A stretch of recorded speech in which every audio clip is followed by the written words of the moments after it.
धरती की पुत्री, मर्यादा की प्रतीक, आदर्श स्त्री की अमर गाथा। नमस्कार, मैं हूं अभिलाषा पाठक और आप देख रहे हैं जीवांजलि। जब जब इस धरती पर धर्म डगमगाया, अधर्म ने सिर उठाया, तब तब परमात्मा ने अवतार लिया।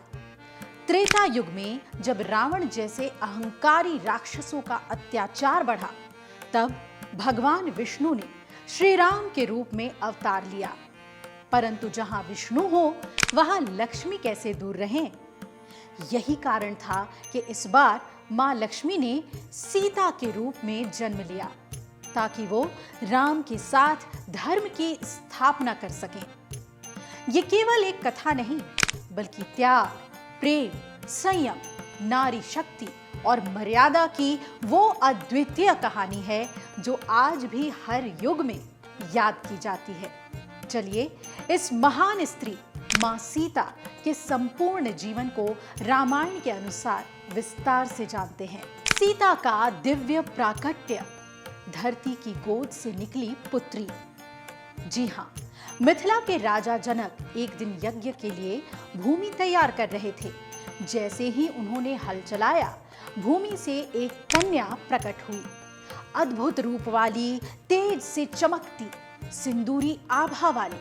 जनक जी ने जब उसे हाथ में उठाया तो उनके भीतर पिता का स्नेह जागा। उन्होंने उसे अपनी संतान माना और नाम दिया सीता। ये कोई साधारण जन्म नहीं था, ये संकेत था कि ये कन्या स्वयं पृथ्वी की संतान है। वेदों में वर्णन आता है कि सीता लक्ष्मी का अवतार थी और उनका प्राकट्य ही धरती की पुकार का उत्तर था। सीता का बाल्यकाल, संस्कार, शिक्षा और दिव्यता।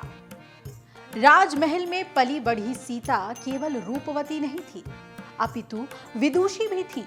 वो वेदों, उपनिषदों, शास्त्रों की मूल बातें जानती थी। उनका स्वभाव अत्यंत शांत, करुणामयी और संयमी था। एक प्रसंग आता है कि जब जनक जी को कोई कठिन निर्णय लेना होता तो वो पहले सीता से परामर्श लेते। सीता अपने बचपन में भगवान शिव की आराधना करती थी। वो प्रतिदिन बागों में जाकर स्वयं फूल तोड़ती, तुलसी दल चढ़ाती और अपने हाथों से दीप सजाती। उनकी भक्ति में वो दिव्यता थी जो साधारण कन्याओं में दुर्लभ होती है। धनुष यज्ञ, वीर पुरुष की प्रतीक्षा।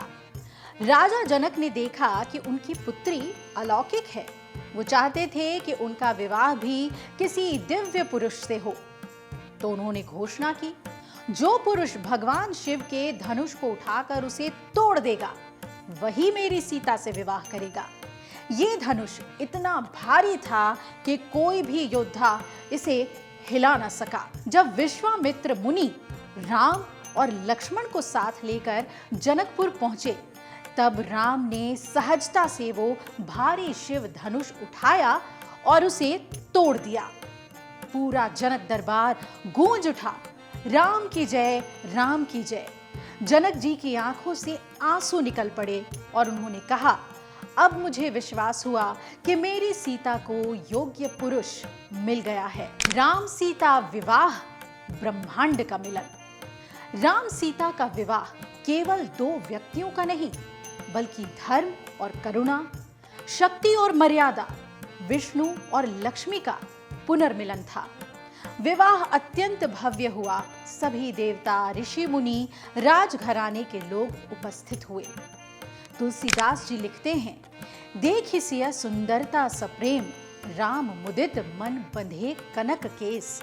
अर्थात राम ने जब सीता की सुंदरता को प्रेम पूर्वक देखा तो उनका मन अत्यंत प्रसन्न हो गया। विवाह की रस्म के समय उनके बालों में श्रृंगार रूप में सोने के आभूषण बांधे गए।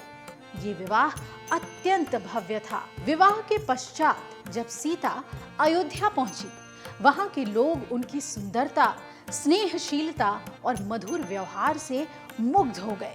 वनवास, प्रेम की परीक्षा।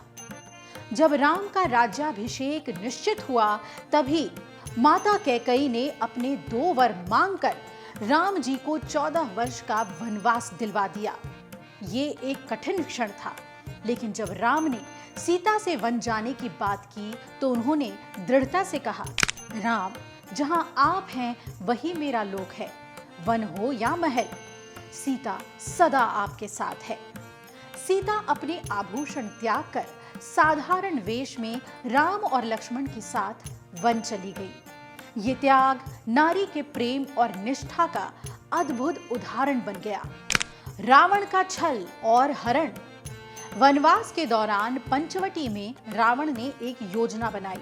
उसने मारीच को सोने का हिरण बनाकर भेजा। सीता को वो हिरण आकर्षक लगा और उन्होंने राम से उसे पकड़ लाने को कहा।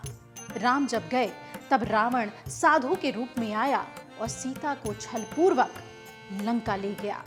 सीता ने लंका में अशोक वाटिका में रहकर रावण के सभी प्रलोभनों को ठुकरा दिया। वो केवल श्री राम का नाम जपती रहीं और अपनी मर्यादा की रक्षा करती रहीं। राम द्वार उद्धार, अग्नि परीक्षा और सम्मान। हनुमान जी ने अशोक वाटिका में पहुंचकर सीता जी को श्री राम का संदेश दिया और अशोक फल खाकर सीता जी को आश्वस्त किया। श्री राम ने रावण से युद्ध कर उसे मारा और सीता जी को वापस लाए।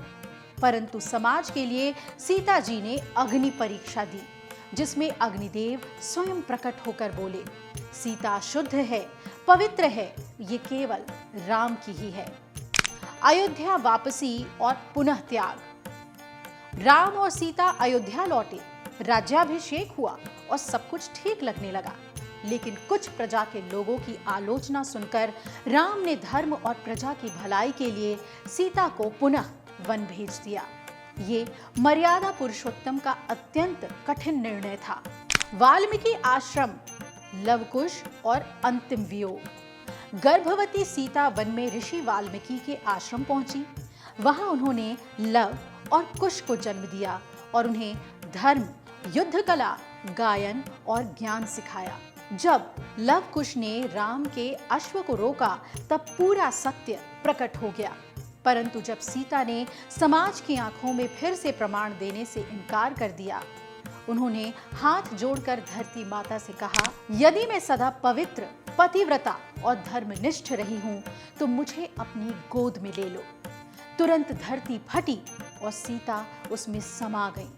श्री राम का हृदय टूट गया। वो विलाप करने लगे। समस्त ब्रह्मांड स्तब्ध रह गया। माँ सीता एक स्त्री नहीं, एक संपूर्ण आदर्श है। माँ सीता केवल श्री राम की पत्नी नहीं थी, वो लक्ष्मी का अवतार, धैर्य की देवी, त्याग की प्रतिमा, नारी शक्ति की मूर्ति, संयम और मर्यादा की शिक्षा रही। माँ सीता का जीवन प्रेम, तपस्या, धर्म और शक्ति का अद्भुत संगम प्रस्तुत करता है।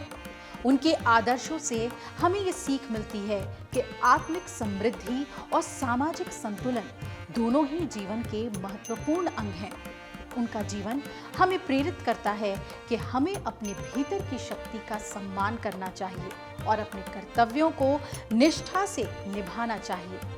यदि आपको ये वीडियो पसंद आया हो तो कृपया लाइक, शेयर और सब्सक्राइब जरूर करें।